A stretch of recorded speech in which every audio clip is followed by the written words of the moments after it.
Hi hello welcome back to our channel MK knowledge presentation. So మన only భారతదేశమే కాదు, ఇంకా అదర్ కంట్రీస్ కూడా మన పశ్చిమ బెంగాల్ గురించి మాట్లాడుకుంటున్నాయి. మరి అంతలా అక్కడ ఏం జరిగింది, అసలు ఏం జరుగుతుంది అనేది ఇప్పుడు ఈ వీడియోలో క్లియర్ కట్గా డిస్కస్ చేసుకుందాము. సో వాక్ స్వాతంత్రం ఎవరికైనా ఉంటుంది. ఏదైనా పొరపాటు జరిగినప్పుడు దాన్ని సరిదిద్దుకునే అవకాశం కూడా ఉంటుంది. సో సరిదిద్దుకున్న తర్వాత కూడా దాన్ని నువ్వు ఇలా చేసావు కాబట్టి నిన్ను అరెస్ట్ చేస్తాము, లేకపోతే నేను కస్టడీలోకి తీసుకెళ్తాము, నువ్వు ఎక్కడ ఉన్నా కూడా అరెస్ట్ చేస్తాము అని అంటే అది ఒక నియంత పాలన లాగానే ఉంటుంది. నాకు తెలిసి పశ్చిమ బెంగాల్ ఇండియాలో ఉందా లేదా లేదా ఏ పాకిస్తాన్ ఆఫ్ఘనిస్తాన్లో ఉందా అనేది అయితే అనిపిస్తుంది నాకు. సో అలా ఎందుకు అనిపిస్తుంది, ఇలా ఎందుకు అన్నాను అని అంటే అక్కడ జరుగుతున్న రాజకీయ పరిణామాలు కానివ్వండి, ఇప్పుడు అరెస్ట్ అయిన శర్మిష్ఠా మనోలి అరెస్ట్లుగా జరిగిన పరిణామాలు కానివ్వండి, అవన్నీ చూస్తే ఈ వీడియో ఎండ్ వరకు చూస్తే మీకు కూడా అర్థమవుతుంది. సో అసలు ఎందుకు అన్నాను ఇలా అని చెప్పేసి. ఇక్కడ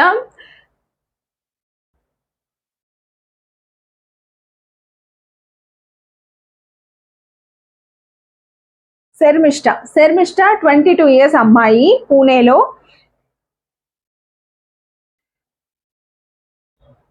ఆమె హర్యానాలోని గుర్గావ్లో ఆమెది. సో ఆమె చదివేది వచ్చేసి పూణేలో అనమాట. లా ఫైనల్ ఇయర్ చదువుతుంది. సో తన ఇన్ఫ్లుయెన్స్ కూడా ఒక 94,000 మంది ఫాలోవర్స్ ఉన్నారు. అయితే ఆమెని అరెస్ట్ చేశారనమాట. అరెస్ట్ చేసి ఈ జూన్ 13 వరకు కూడా కస్టడీలోకి తీసుకున్నారు. సో అలా ఎందుకు జరిగింది, అసలు అంత ఆమె చేసిన తప్పేంటి అనే విషయానికి వస్తే మాత్రం ఆమె చేసింది ఆపరేషన్ సింధూర్ సమయంలో పాకిస్తాన్కి వ్యతిరేకంగా మన తెలుగు మన భారతీయులకి సంఘీభావంగా బాలీవుడ్ ప్రముఖులు ఎందుకు రియాక్ట్ అవ్వలేదు అనేది ఆమె పాయింట్ అనమాట. సో ఆమె వీడియోస్ చేసింది అప్పుడు. సో ఇన్స్టాగ్రామ్ వేదికగా ఆమె ప్రశ్నించింది. అదొక్కటే, ఆ పోస్ట్ చేయడమే ఆమె చేసిన నేరం.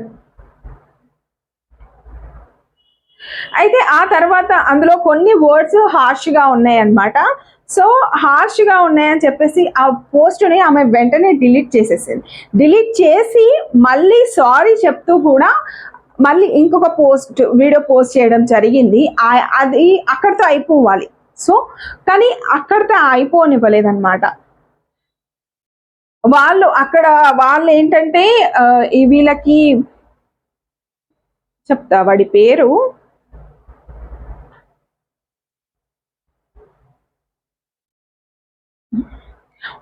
వజహత్ ఖాన్ కాద్రీ రషీది.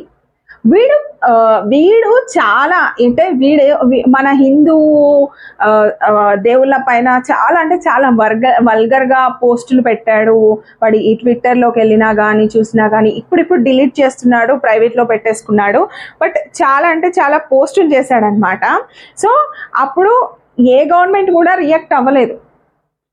కానీ ఎప్పుడైతే ఈ అమ్మాయి పోస్ట్ పెట్టి డిలీట్ చేసి సారీ చెప్పిందో, సో అప్పటి నుంచి ఆమెని ఫాలో అవ్వడం స్టార్ట్ చేశారనమాట.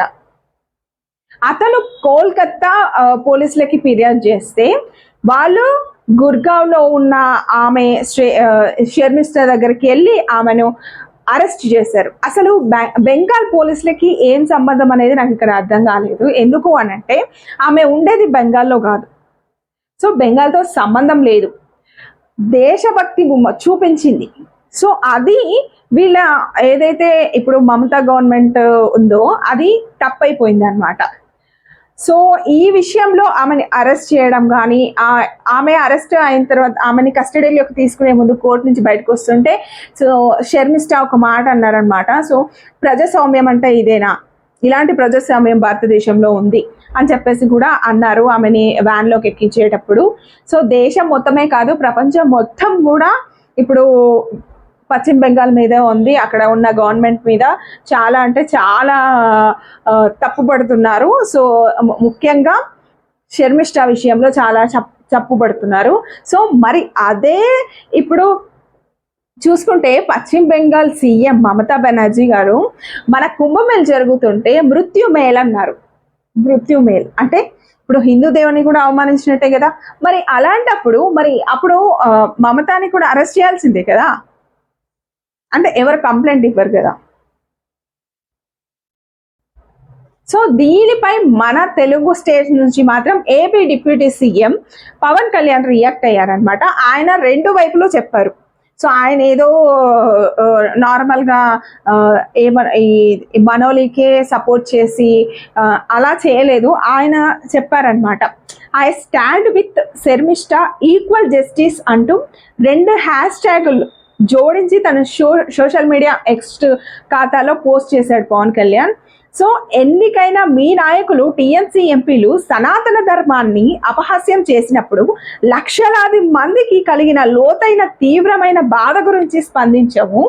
మన విశ్వాసాన్ని గాంధ ధర్మం అని పిలిచినప్పుడు ఆ ఆగ్రహం ఎక్కడ ఉంది, వారి క్షమాపణ ఎక్కడ, వారి త్వరిత అరెస్ట్ ఎక్కడ అని ప్రశ్నల వర్షం కురిపించాడు అనమాట పవన్ కళ్యాణ్.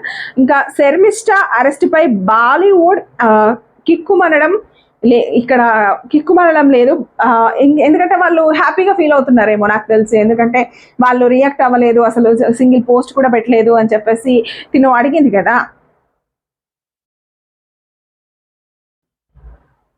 ఎవరైనా కూడా తను ఒక పోస్ట్ పెట్టినప్పుడు సారీ చెప్పి మళ్ళీ ఆ పోస్ట్ డిలీట్ చేసి మళ్ళీ సారీ చెప్తే ఒక వీడియో చేసినప్పుడు సో ఆమెని జైల్లో పెట్టి హింసించడము, ఇంకా ఆమె కెరియర్ని ముగించడం, ఆమె వ్యక్తిత్వంపై ప్రశ్నలు అడగడం, ఇవి ఎంతవరకు కరెక్ట్, అసలు ఎంతవరకు కరెక్ట్ అని మీకు అనిపిస్తుంది?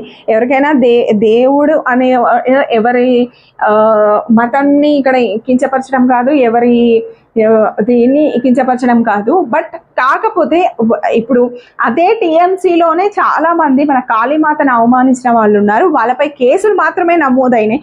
వాళ్ళు జైలుకి వెళ్ళారా? వెళ్ళలేరు. అలాంటప్పుడు ఈమె ఆల్రెడీ సారీ చెప్పింది. సారీ చెప్పి పోస్టులు పెట్టినా కూడా ఆమెని వదలకుండా, అది 22 years యంగ్, తనకి ఎంతో ఫ్యూచర్ ఉంది, అలాంటి వాళ్ళని ఇలా చేయడం ఎంతవరకు కరెక్ట్? అసలు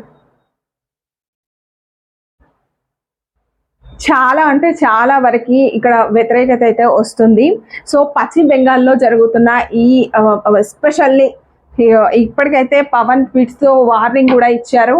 సో తనని 4 daysలో రిలీజ్ చేయాలి, ఈ కస్టడీ తీసేయాలి అని చెప్పేసి కూడా అన్నారు. మరి దీనికి ఈ టీఎంసీ ఎలా రియాక్ట్ అవుతుందో చూడాలి. మీకేమనిపించింది? శర్మిష్ఠ విషయంలో నిజంగానే అన్యాయం జరిగిందని మీరు కూడా ఫీల్ అవుతున్నారా? ఫీల్ అయితే ఖచ్చితంగా కామెంట్ చేయండి.